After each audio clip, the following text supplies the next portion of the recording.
Bismillahirrahmanirrahim. Assalamualaikum warahmatullahi wabarakatuh. Salam pejuang NIP.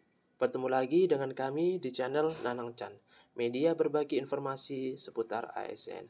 Oke, sebelumnya saya ucapkan selamat bagi Bapak Ibu semua yang telah dinyatakan lulus administrasi. Saya doakan semoga lanjut terus sampai penetapan NIP dan penerimaan SK.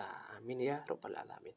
Oke, pada video kali ini kita akan bahas satu persatu latihan soal tes masuk ASN yang dalam kesempatan ini yaitu tentang latihan soal P3K, kompetensi teknis pada guru SD atau guru kelas. Oke, untuk lebih lengkapnya langsung saja kita ke pokok pembahasan yaitu pada soal yang pertama.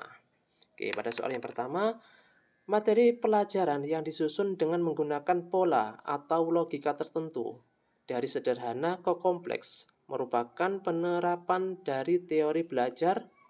Oke, materi pembelajaran yang disusun dengan menggunakan pola atau logika tertentu dari sederhana ke kompleks merupakan penerapan dari teori belajar. A. Konstruktivisme, B.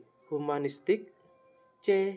Behavioristik, D. Kognitif, dan E. Semua jawaban benar.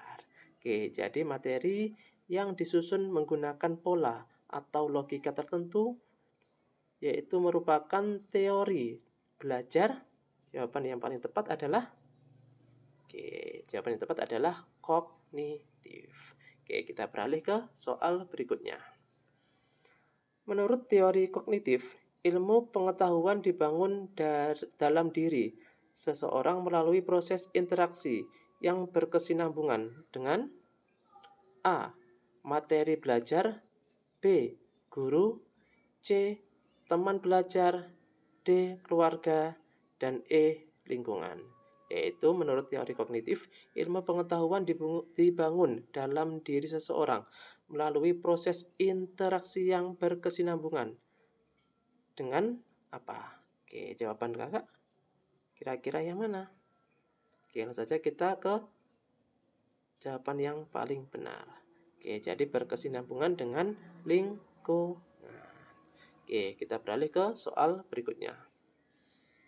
Berdasarkan teori Kolb, peserta didik yang sangat kritis, suka menganalisis, selalu berpikir rasional menggunakan penalarannya, termasuk dalam tipe peserta didik. Oke, jadi berdasarkan teori Kolb, peserta didik yang sangat kritis, suka menganalisis, selalu berpikir rasional menggunakan penalarannya, termasuk dalam tipe peserta didik. A. Teoris, B. Aktivis, C. Pragmatis, D. Reflektor, dan E. Evaluator. Oke, jawaban yang benar adalah, oke, kita lanjut. Jawaban yang paling tepat adalah teoris. Oke, kita lanjut ke soal berikutnya. Dalam teori belajar konstruktivistik, guru tidak mentransfer pengetahuan yang telah dimilikinya, melainkan membantu peserta didik untuk. Jadi dalam teori belajar konstruktivistik, guru tidak mentransfer pengetahuan yang telah dimilikinya, melainkan membantu peserta didik untuk A. Menemukan cara belajar yang tepat, B. Memahami konsep pengetahuan, C. Menemukan pengetahuan baru, D. Mengembangkan kepribadian dan karakter, kemudian E. Membentuk pengetahuannya sendiri. Oke, menurut teori belajar konstruktivistik, guru tidak mentransfer pengetahuan yang telah dimilikinya, melainkan membantu peserta didik untuk. Jawaban yang paling tepat adalah membentuk pengetahuannya sendiri. Oke, beralih ke soal berikutnya. Zona perkembangan proksimal menurut Vygotsky meliputi tahapan-tahapan di bawah ini, kecuali zona perkembangan proksimal menurut Vygotsky meliputi tahapan-tahapan di bawah ini, kecuali A. Tindakan anak masih dipengaruhi atau dibantu orang lain, B. Tindakan anak yang didasarkan atas inisiatif sendiri, C. Tindakan anak berkembang spontan dan terinternalisasi. D. Tindakan anak berkembang terarah dan memiliki tujuan. E. Tindakan anak spontan akan terus diulang-ulang hingga anak siap untuk berpikir abstrak. Oke, jadi zona perkembangan proksimal menurut Vygotsky, kecuali. Oke, jawaban yang paling tepat adalah yaitu tindakan anak berkembang terarah dan memiliki tujuan. Oke, kita beralih ke soal berikutnya. Aktivitas belajar yang berkaitan dengan penataan informasi, reorganisasi perseptual, dan proses intelektual internal merupakan hakikat belajar berdasarkan teori, yaitu aktivitas belajar yang berkaitan dengan penataan informasi, reorganisasi perseptual dalam proses internal merupakan hakikat belajar berdasarkan teori A. Behavioristik, B. Kognitif, C. Humanistik, D.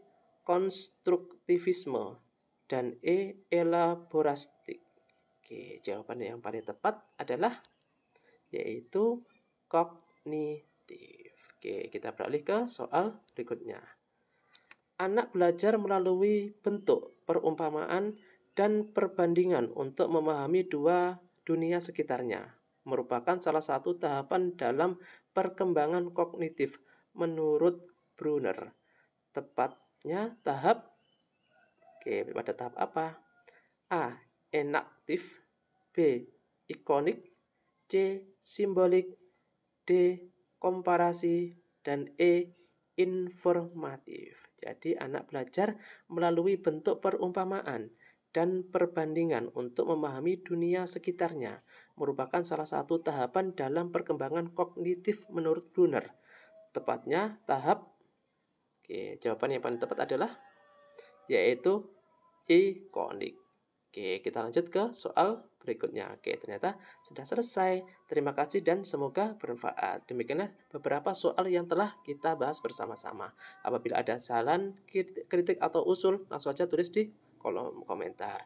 Oke, kurang lebihnya mohon maaf. Saya akhiri. Wassalamualaikum warahmatullahi wabarakatuh.